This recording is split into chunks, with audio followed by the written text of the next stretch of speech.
What's up everyone, welcome back to the Sunday League's Investors channel. My name is Brian and we got a special podcast interview with none other than Tim Getsch. He is the CEO of COMC, or check out mycards.com. We're able to sit down, pretty much talk shop and essentially, what he sees in the soccer card market. We even talked a little bit about basketball. It was a lot of fun. He talked about his origin story, so you can kind of see how he built his business. Also, I know a lot of you guys were asking a lot of different questions about COMC, with how they're growing. There were some little, growing pains, and Tim was actually gracious enough to actually address them and tell us what he's gonna do to fix them. Also, another thing is this, he's actually hiring, COMC is actually hiring. So if you are looking to make that jump into sports cards, it might be a great opportunity. So check it out. We have a description below. Listen to it, enjoy it. It's gonna be on YouTube and Spotify and Apple Podcasts, all these different platforms. But my name is Brian. I hope you guys enjoy it. Love you guys. What's up, everyone? Welcome back to the Sunday League's Investors podcast. My name is Brian. My name's Bob. And today we have a special guest, Tim Getsch from COMC CEO COMC. Check out mycards.com. You want to say hi, Tim? Yeah, hello. Glad to be here. Yeah, and we have so much. We were talking right before. There's always a podcast before the podcast, and you're such an interesting guy. Basically a pregame show. Show, yeah. So, but yeah, I just want to say, I guess, give an idea of who Tim is, right, to the viewers out there, to the listeners out there, because people know COMC, but they don't know the face behind COMC. Sure.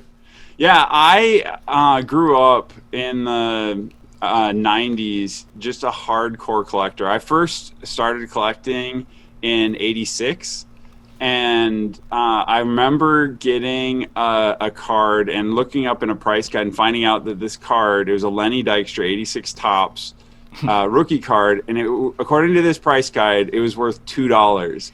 And I was in grade school at the time, and I was like, oh my goodness, this thing is actually worth money. Oh, that's awesome. I started tracking, like I got a subscription to Beckett, and every month I would look at the values of cards. I still have a graph that I put together of, oh really? Like every month, where did Robin Yount and George Brett rookie cards, how did they trend? So, I mean, I was 12 when I got my first table at a card show. Wow. I was like always trying to figure out how to make money collecting cards.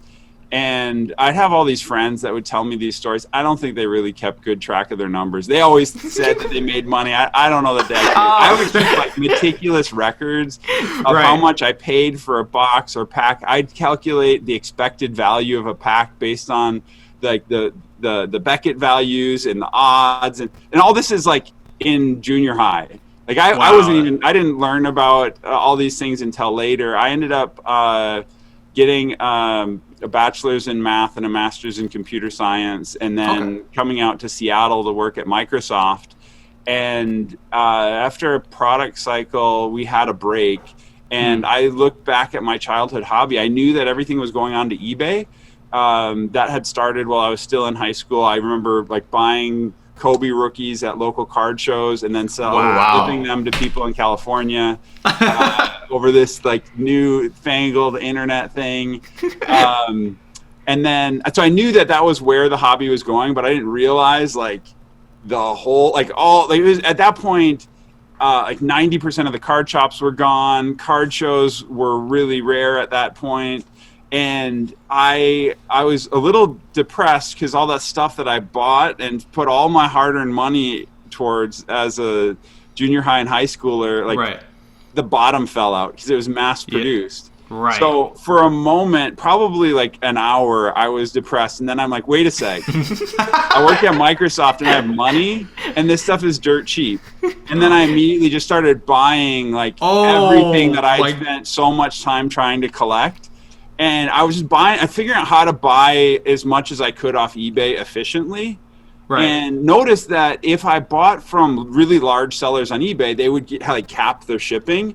And then I just started analyzing auctions of certain really large sellers. I got to the point where this one seller in Chicago, he paid someone to list like a few hundred lots every week.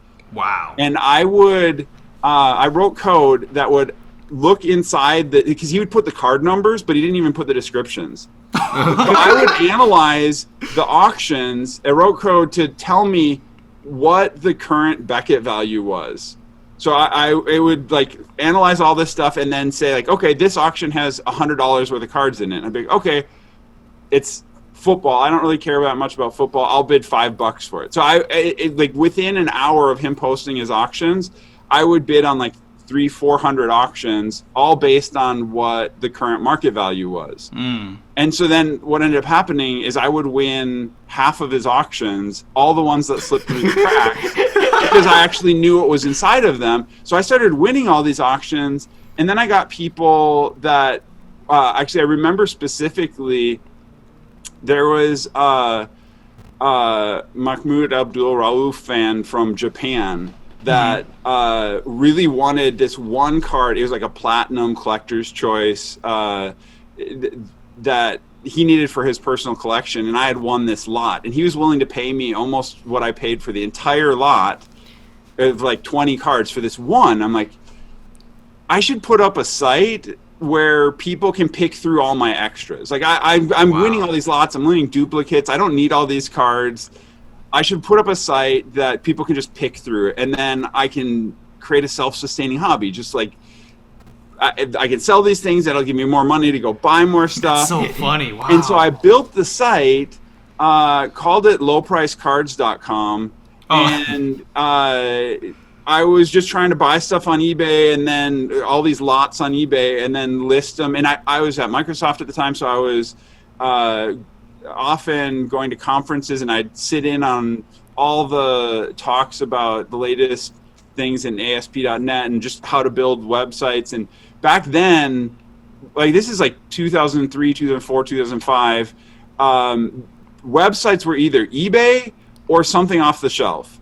Very few people had money to build anything custom. And the trading card industry was like, no one was really investing in the trading card industry. So, and if you bought something off the shelf, like the sites back then were so clunky, so clunky. So I was like, all right, gosh, I'm going to take the latest technology, and I'm going to build a website for trading cards. I really thought getting images, I noticed on eBay, if you had an image, it would sell the best. So I invented technology that allowed us to rapidly gather images. I just put all this effort into building a website that would be fun for people to buy cards, but I still only had like a tiny fraction of all the cards that existed. So when people stumble across my website, they're like, this is awesome, I love it.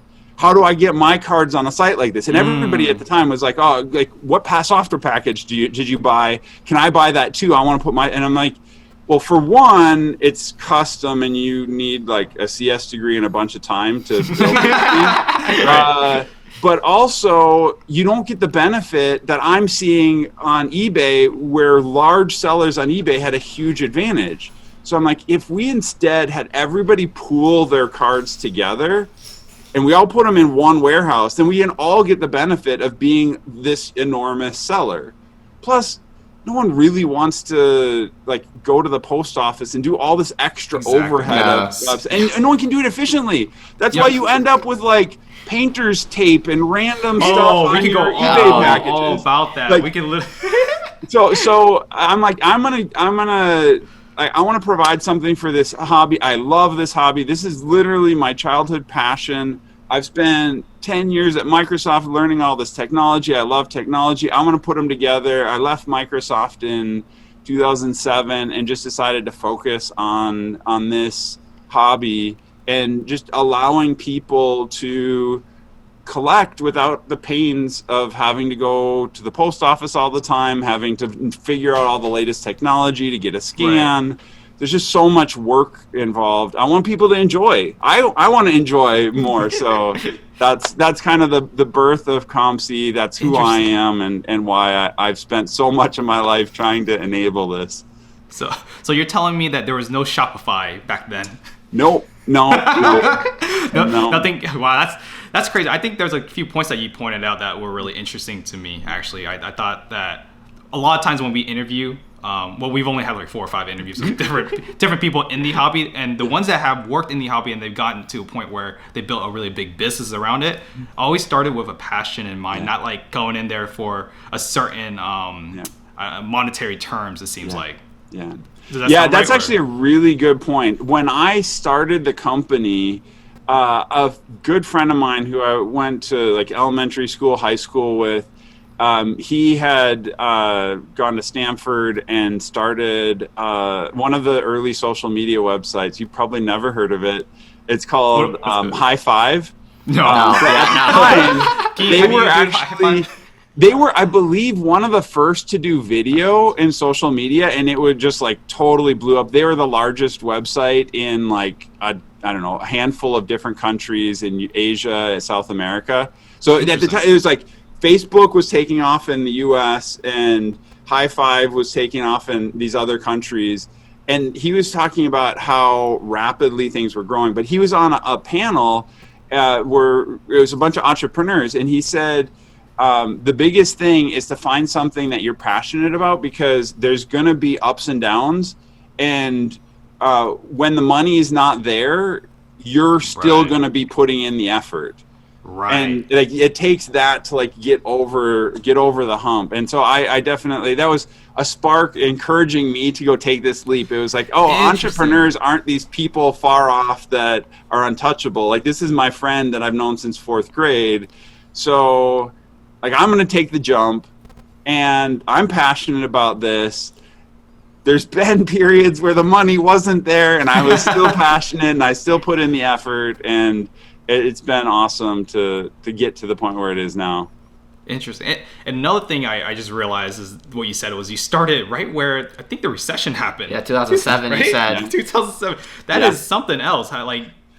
Well, that was a good forcing function to come up with a business model that was recession proof, and that actually is paid off in spades now. Wow. Like right now, it's a combination of recession and pandemic that has really thrown a curveball at so many companies. And we created something that was built on people paying us nickels, dimes, quarters, and we would hope to scrape a penny off here and there. And it was all about building things super efficiently. It was all internet based, so like we weren't based on people having to come into a building. There's so many things that we just got lucky that help us in the pandemic, but also we're not worried about a recession wiping our business out, because we know our foundation is people doing these really small dollar transactions. And even if you go back to the Great Depression in the 20s, people didn't have money to buy a home. They didn't have money for a car or these big purchases, but they had enough money to go to a movie, to buy a soda pop. And so that was their escape from the stresses of the world. Well, that was the same approach in the recession. It's like people couldn't buy that washer, dryer. They like had trouble with all these big purchases, but they could spend $20 escaping their world and buying cards of their favorite players. Right. And that, like, on our site, we could allow $20 to get you 10 of your favorite players. Like, we just made it really easy for you to enjoy this hobby, and it's something that you can do no matter what happens with the economy. And we're now able to use all that infrastructure instead of for $2 cards for 10, 20, 30, 40, $50 cards. So like the whole formula significantly changes for us, but we always have that to fall back on. We're not just chasing the latest, hottest $1,000 card. Like our platform is so broad that we can weather whatever storms happen. Yeah, that's interesting, because usually it feels like it's the opposite for some people, which is a very interesting twist. But yeah, that's awesome. But we have such a huge soccer community. Well, we're all soccer in our page and everything. And have you seen, because I know you're on Jeff Wilson, we're just talking about it, and you're talking about the growth, how you literally have doubled in growth. How much have you seen soccer changed in the recent months living up to all that? So we were talking about this a little bit beforehand. I was really fascinated. I didn't follow soccer very closely, but earlier this year I was at a dinner with Jeff Wilson, hosted by Jim Beckett, Joe Davis, who's really big, and with got baseball cards that are really big into soccer. A lot of people were there. Panini, several Panini employees were there. So we had a good discussion about like soccer cards, like where are they in the growth path? We've seen, like, I remember when basketball cards were nothing. Like, it was all baseball, and people were like, basketball, football. Like, no one's really going to care. It's all baseball. Wow. And then, like, over the years, more and more people are like, oh, basketball collecting is legitimate. And I think earlier this year, it's like, there's glimpses that soccer was going to become mature like these other sports. And the feedback that I heard, because I wasn't super close to it, but the feedback was the issue soccer had is there wasn't a big variation in card values. There were some people that, like, the top players had a big demand, and then there's like everybody else was just kind of the same price. Exactly. And when you look at mature categories, baseball, basketball, football, hockey, there's minor stars, there's superstars, there's a whole spectrum of different prices, just because there's so many different people in the hobby. And so that was earlier this year, and I feel like even now, just not even a year, this is hardly, 8-9 months later, you're starting to see that variation. Yep, I mean, everything is getting so much bigger right now. So that's just taking everything and just growing it. So now you start seeing the variations more, the maturity more in soccer. So that's exciting to see. And I always wondered, like, soccer is the biggest sport in the world. Yep, exactly. Like, if trading cards caught fire in soccer, like this is way bigger than, like, sure, basketball is getting more and more and more common, but soccer's already there. Like, you have an international audience. So it was just fascinating to see, like, okay, at some point, the economics are going to change and soccer is going to take off more so than any other sport. Yeah, it's just so interesting you're saying that about a mature market, because one of the things that we were talking about, like, when we first started in general, we're like, man, like, these players, they are very good players. These are very good players. Very good. They're not like legendary players, I would say, per se, but they're very good players performing at a high level. When are they going to get the love? And we were just, the good thing is we love them as like PC version. So it's just crazy. Now we're starting to see the movements of all these players that we're told not to buy them, but now it's like, wow, these prices have changed like dramatically. So obviously, soccer from an investing point has so much potential, because you've got you actually have several years of things that you can buy into. It's not like they had no products. Exactly. But the market was not there for them before, and now just the market across the board is so much bigger. But if you know the players, you can find deals. There's a bunch of people that are just like, they're just following the trends. But you can be ahead of it. And I felt like the same type of thing where, like, I love basketball and I like to follow the preseason. I've gone to like G League games, and like I like to predict where things are going to go. You guys have like people that have been stars. Like, you don't even have to like go dig through footage to find somebody. Like, if you pay any attention, like, you can find those deals, and the cards weren't that mass produced, so they're gonna shoot up in value as soon as the market comes to it, and the market's coming.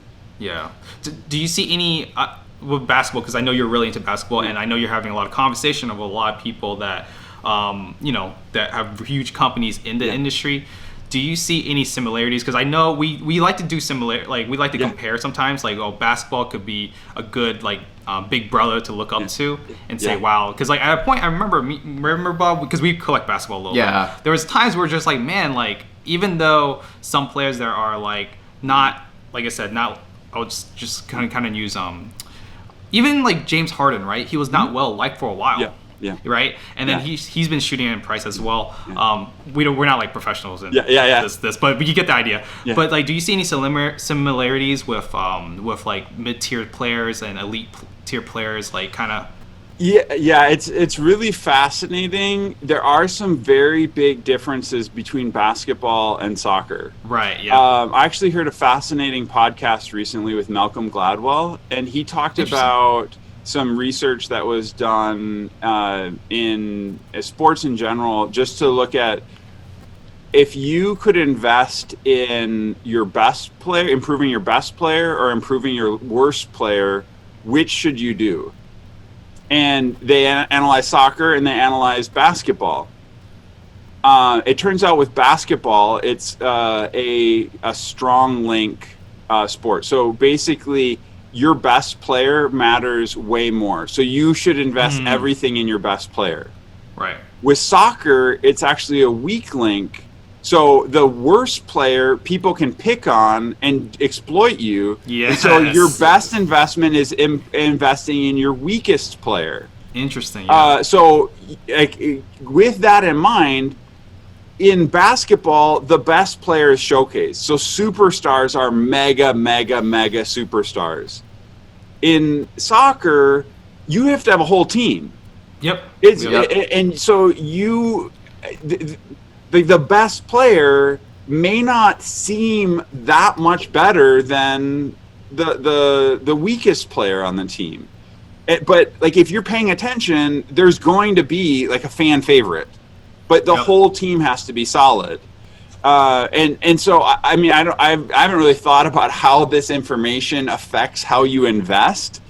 But it plays a I know role, for basketball, it's a lot of it is about which teams have a chance to make it far in the playoffs, because the star players that make it to the end are the ones that are going to get spotlighted.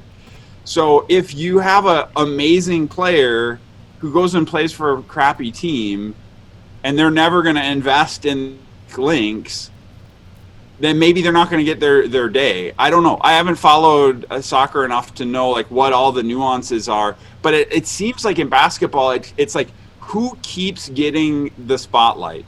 Who keeps getting in the news cycles? Who keeps going deep in the playoffs? And then who's going to get that MVP? Who are people going to aspire to want to put a lot of money down to remember that player? Right. I would... I keep that in mind. Like, there's very different dynamics between the sports, and I think that's part of why it's been hard for people to invest in soccer. But like that, just because it's hard, honestly, that just means it's a better opportunity if you know what you're doing. Exactly, and that's what we preach. Yeah, anybody that watches soccer, sorry to cut you off, Tim. Yeah, go ahead. But no, like I think that's a really good point to point out. Like, there's a time, with. Even though you might have the best team, the best players on the best teams might not actually give you the best ROI right now for soccer, actually.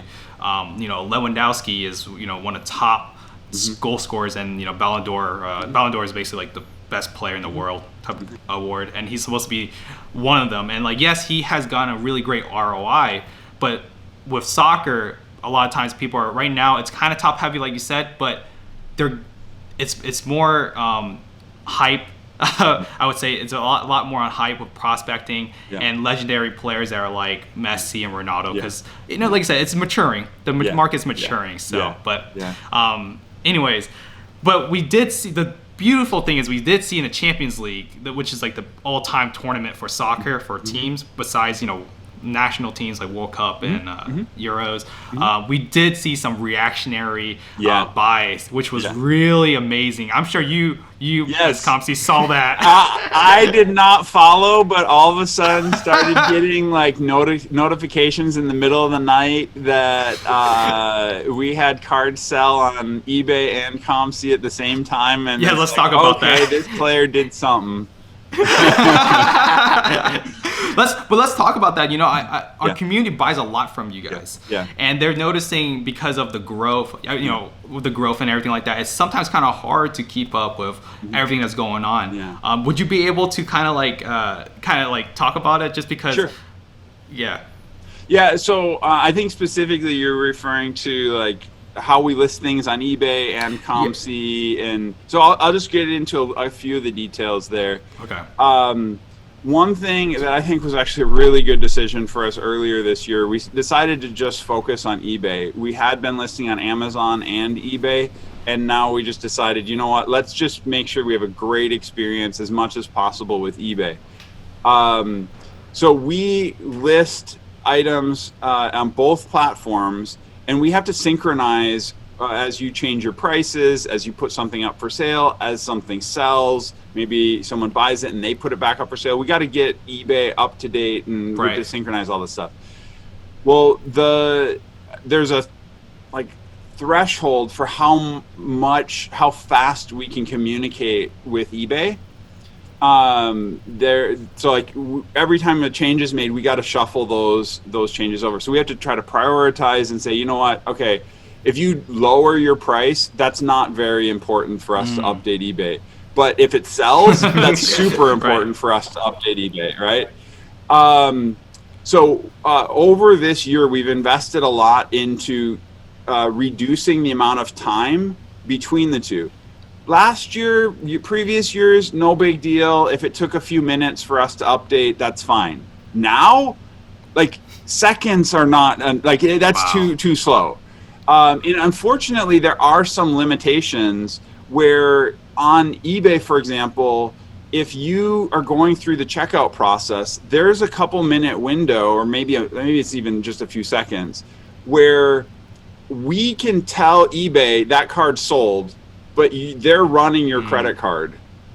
And then they'll tell us, oh, we sold that. And we're like, crap, we sold it too.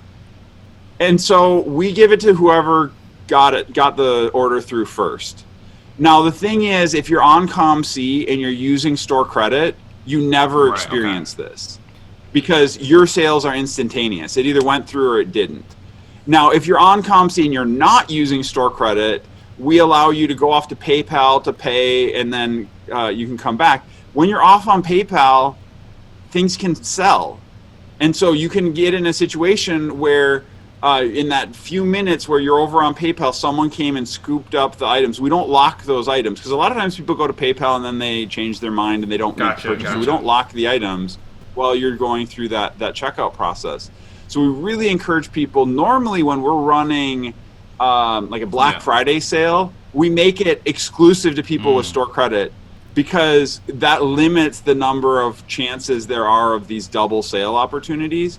But right now, it's like a Black Friday sale every single day, and it's a Black Friday sale on eBay. It's a Black Friday sale with random people that don't even have a COMC account, just putting stuff in their shopping cart and checking out. So we're seeing sales all over the place, and I've had to make it as tight as possible to synchronize. And we have we've made a ton of improvements to help reduce that little window, but unfortunately, there's still probably a few times a day we get something that's just so hot that it sold on both platforms at the exact same second. A lot of it has to do with someone just scored a goal. And so people go to eBay, they go to COMC, and they just buy them all up. And so we do our best, and we'll even, if we have another copy of that card, we'll pay extra to go buy that copy to try to fulfill both. Or we definitely put a lot of money into trying to keep as many people as happy as possible. But sometimes there's only one copy of that card available, and we can't purchase it.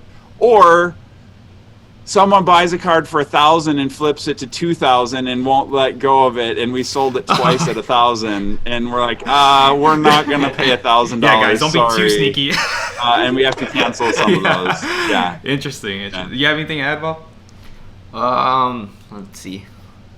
You go ahead, Brian. Okay. Let me think about this. No, I want. Yeah, but Yeah. So I wanted to ask, basically, with soccer growing so much, I think we kind of alluded to it a little bit before we talked. Did you see any allocation specifically for soccer though? Because it is pretty unique in the different challenges, right? I know we have a lot of people from UK, and also you did tell us you do have a office in Vancouver in Canada, which helps a lot with the Canadian services. Do you see any allocation that's needed? Well, like I was mentioning, I do think soccer is probably the fastest growing sport in the trading card industry. It has been in the past kind of underrepresented, and the whole market is growing, but I think soccer is going to see the biggest growth. I don't know where it's going to rank among the major sports, but it does, since it's so international, the way we respond to it is going to be different than we would if, like, for example, basketball just became the most popular sport according to eBay. So for us, that doesn't really change anything. Like we're US based, like maybe basketball is a little bit more international. So maybe, we're seeing more international orders from that. So we're shipping more. As soccer becomes more popular, we're also going to see more international orders. I haven't looked at the numbers recently, but historically, our biggest international was hockey going to Canada. That's interesting. Yeah. So that was our biggest international. But now I think with basketball picking up popularity and soccer, I wouldn't be surprised if they're now starting to surpass hockey. And also, when we look around the world, where are people collecting the most? There's a ton of people in Europe. Historically, basketball in Australia was a big thing. I don't know how much soccer in Australia is picking up. Basketball in China has gone absolutely crazy. I would imagine soccer in China would also be a popular thing. So, like, I think we're going to start seeing kind of the combination of the popularity of basketball and soccer, making it possible for us to do some more creative things like we've done with hockey. I mentioned hockey historically has been the most, and all we had to do is bring it up to Canada. And it's just a few hours away. So we were able to innovate and open up an office in Canada so that we could drive things across the border and then ship things through the Canadian mail stream. And similarly, people consigning don't have to figure out how to send stuff across the border. They can just send it to our Canadian office, and then we figure out how to get stuff across the border. We always planned on eventually having similar satellite offices to help with these other regional markets. I could see now kind of the numbers coming together where, for example, a European office starts to make sense. And instead of us driving across the border, we'll figure out how to send packages to and from that facility. But that could really help with anybody doing consignment, anybody buying. We could have a better experience. Well, you hear that, guys. A Europe office is coming soon. We can't wait. Yeah. Well, and also with soccer, do you actually own any soccer cards? I never got to ask that. Yeah, I have a few. You do? Like stuff of everything, but like part of that is just like as a collector, you stumble across stuff. I haven't really followed soccer that much. I know. I think I bought a Pele card. That's a good investment. I think you did okay there. Yeah. Do you remember which Pele card you got, or? It's been so long. I think I picked it up on the website. I'll have to look into one of my accounts and see. My concern is I bet I just flipped it. So I probably don't own it anymore. And especially, generally I would see things, I'm like, this is probably going to be worth something down the road. I'll buy it and then put it up at 4 or 5 times what I paid for it. And that probably wasn't enough to I'm sure the card probably was gone. Yeah, probably somebody in our community probably got it. if it was you, let us know. Yeah, I'll have to go dig through and see which one it was. And so I know you're explaining growth with Jeff Wilson on the Sports Card Investor podcast. Yeah. What growth specifically have you been looking into though? Has anything changed recently? Because I know even from the that interview to now, a lot has changed. Yes. Yeah. So I think at the time I did the interview, it was right around when the LeBron sold for 1.8 million. Oh yeah, I remember you saying that. And we saw almost overnight 50% increase in our business. And then even since then, we saw even more growth. So like we had already at that point doubled since the beginning of the year. So our sales right now are about 3 times what they were in January. Now, unfortunately, we've had to scale back on a bunch of services that we offer. Like our cheapest processing service, we just had to put on hold. Our shipping, we've really encouraged everybody that's on COMC to just be patient. A lot of people who did that normally anyhow, they would wait until Black Friday and then they would get everything sent. We're like, you know what, if you don't need your cards right now, hold on to them. We're buried just trying to get all the eBay orders out the door and anything that's really critical. So we've had to kind of put the brakes on things artificially, but even with all of that, like everything is growing like crazy. We've had to grow our team from just under 100 people, right around 100 people in January to right now we're over 130 employees. We especially focused on customer service recently. The customer service team just added 8 people across customer service and a couple marketing people. So they're really trying to address customer concerns, answer questions a lot more rapidly. And then our shipping team has been another area that every part of the company, we're like, we have jobs open. You can go to comc.com/jobs and see what's available. We post most of our job postings on Indeed. So you can also go there and look for COMC job postings. We're going to be adding a lot more. Just last night, I was putting together a presentation for our management about how I see us growing, because it's actually an engineering feat to design the company so that we can double and double again and double again as we need to. In the past, we were targeting about 25% growth a year, which is very different than 100% growth a year.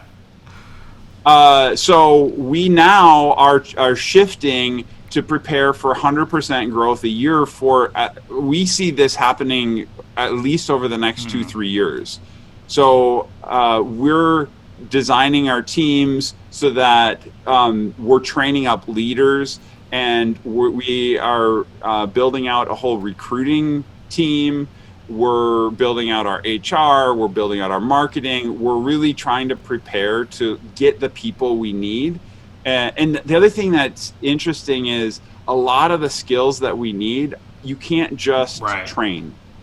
People need years of fascination with trading cards. You can't pay people to memorize all this stuff. You have to find people that see value in it, so that when they're working, that's actually part of their compensation. They feel like, I get to see these things, I get to learn about all the nuances. This is fun versus, oh my goodness, I got to memorize that. Oh, they made a parallel. What? This? Oh my goodness. So we need those people that are passionate, and in order to actually find them and give them an opportunity to come work for us, we're trying to expand where people can work from. I'll give you guys a hot tip. I haven't told anybody outside of the company. SLI, listen, exclusive. We are right now looking to open an office in Portland, so that we can tap into the Portland labor market. So Portland is similar size to Seattle. That's going to allow us to hire a ton of people. We're not stopping there. We already we have an office in Vancouver. So if you look at the map, Portland, Seattle, Vancouver is all along I-5.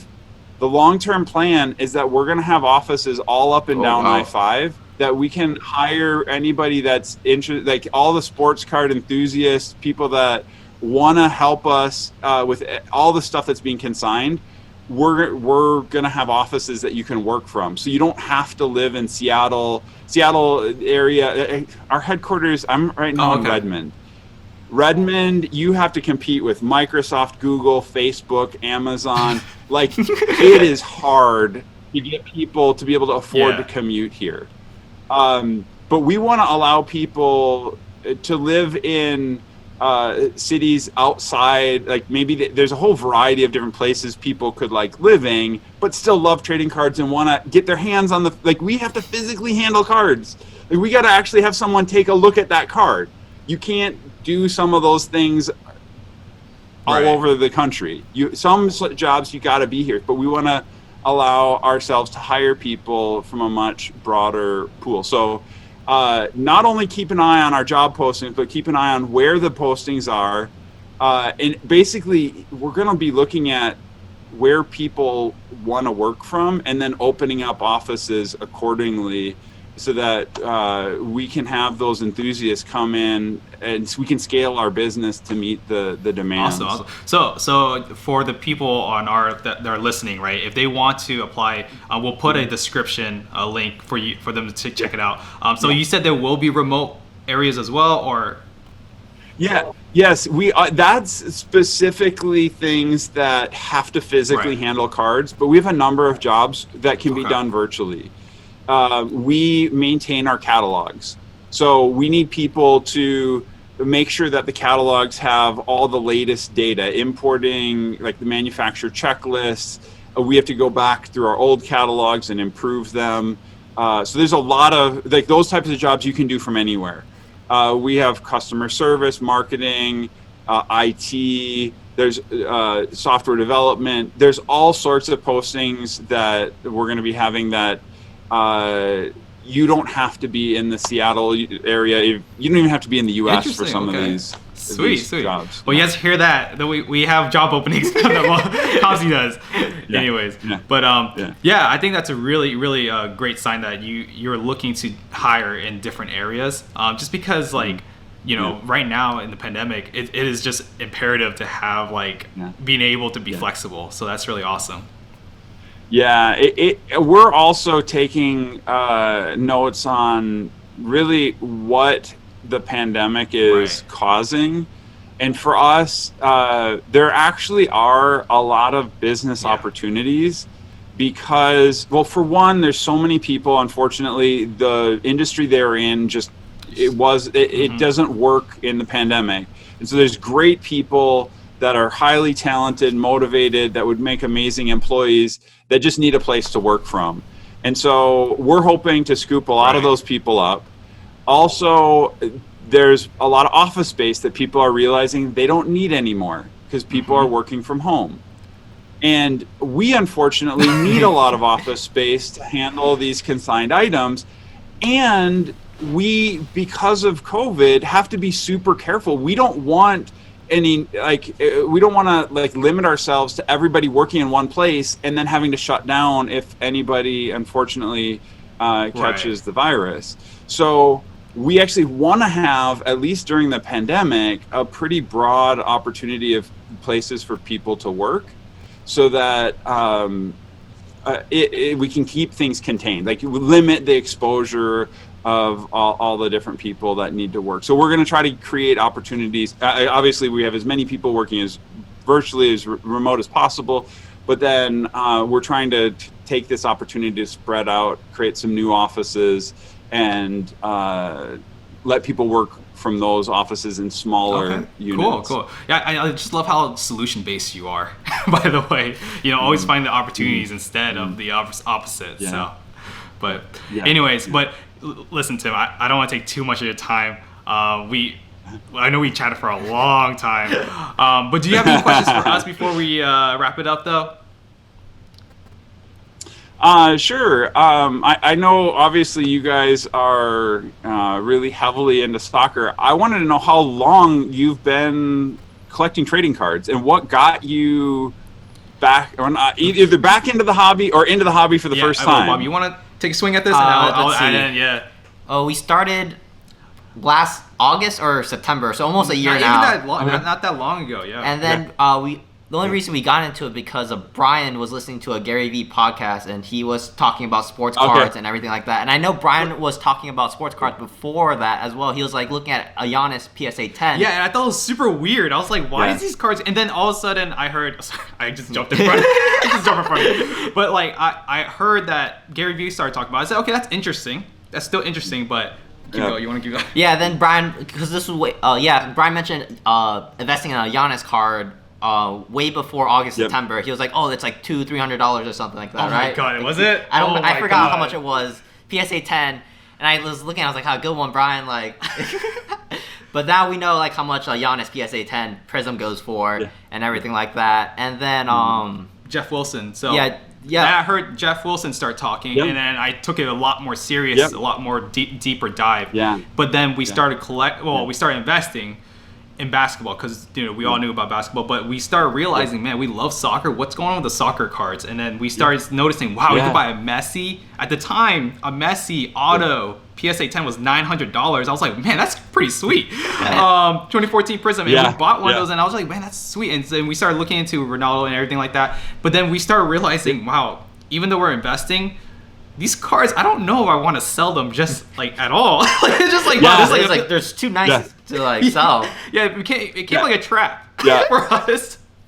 Yeah, I've learned that if I like something, I need to buy multiple copies so that I'm willing to sell some of them. Otherwise, it's like, crap, I only bought one of the green refractor. I don't want to sell it. What we do. This is the dilemma we're dealing with nowadays. It's just like, I don't know if I want to get rid of it.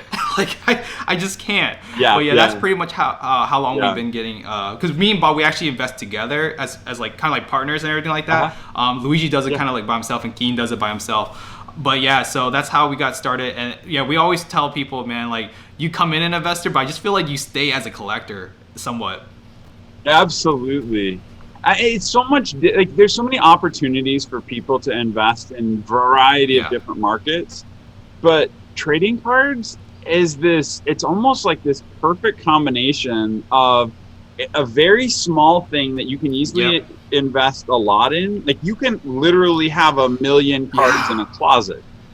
Versus there's other things that you could invest in, like jerseys. So you're still in the same market, still sports, but you can't have 1 million jerseys. Like, that's going to be a warehouse. Like, a normal person can't invest in that. But you get this fun aspect of it's tied to an athlete, which is dynamic. Where if it was a movie or a comic book, someone controls the narrative. Versus sports, anything can happen. Man. So you have wild opportunities. So you get, like, it's kind of this perfect world where you're not like reading some SEC filing about some company and trying to speculate. Like, you can just watch sports that you're doing anyhow, and then say, you know what, I really like this person. I think they're going to do well. I'm going to go buy some cards. And worst case, I have cards of a player I think is pretty cool. Best case, I can sell some of them and actually make some money.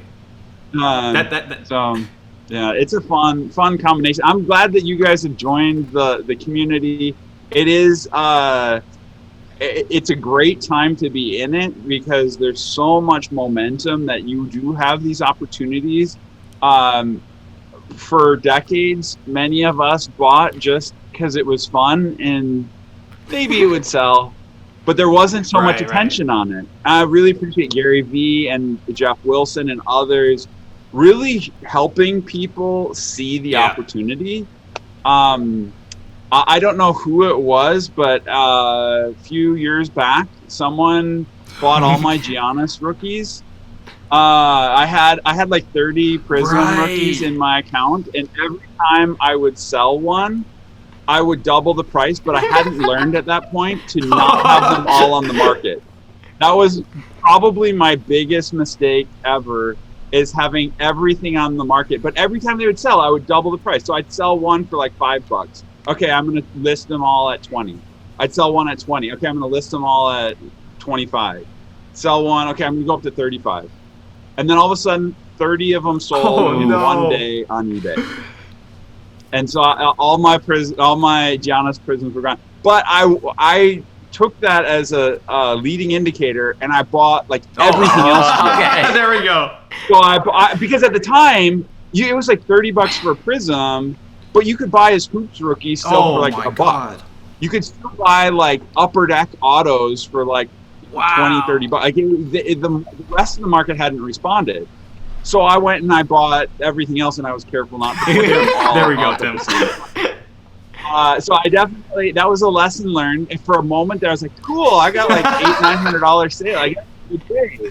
But that's 30 Giannis Prism rookies that were gone like that. So now I have, I was telling you guys, I've got a lot of rookies that I invest in, but I try to only put a couple on the market, and I try to get several so that when they're hot, I can sell some. I don't have to feel like, oh no, I don't want to let go of this card. So principle is don't, always buy multiples if you're gonna invest in a player.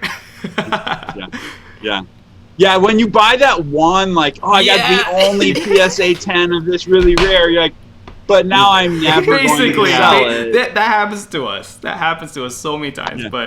Anyway. Yeah. So that's got to be that player that you never want to sell. Anyways, but hey, Tim, thank you so much for getting on our show. It means a lot. It really does mean a lot. Honestly, I don't even know why you messaged us back. Yeah, well, I appreciate you asking, inviting me. I enjoy having conversations. I'm passionate about the hobby. I want people to know that we're hard at work trying to scale our business to meet the demand. It's crazy here, but we're doing everything we can. We've got plans in place. There's going to be news that you'll hear. I gave you guys a little sneak peek of something that we're actively working on right now. So thank you for the opportunity. You guys are doing an awesome job. I really appreciate it. Thank you, Tim. Thank you, Tim. Yeah, so if you guys want to, make sure you guys check out my card's Instagram. I'll put the Instagram handle on there and everything like that. Definitely check out my card's Instagram. Is a blast to follow. They do a great job of highlighting a lot of things that are going on. Okay, we won't put it out there. I don't want people bothering you, to be honest. Anyways, but thank you so much, Tim. If you guys like this podcast, make sure to rate and subscribe. That would mean the world to us. It will mean the world to Tim. Okay? It will mean the world to Tim. So, and don't forget, guys, we're going to put a description on basically all the job listings that COMC has. So, if you guys have anything that you can add to value to the company, make sure to apply, because you guys are growing so fast and we're so excited to see where it's going to go. Yeah.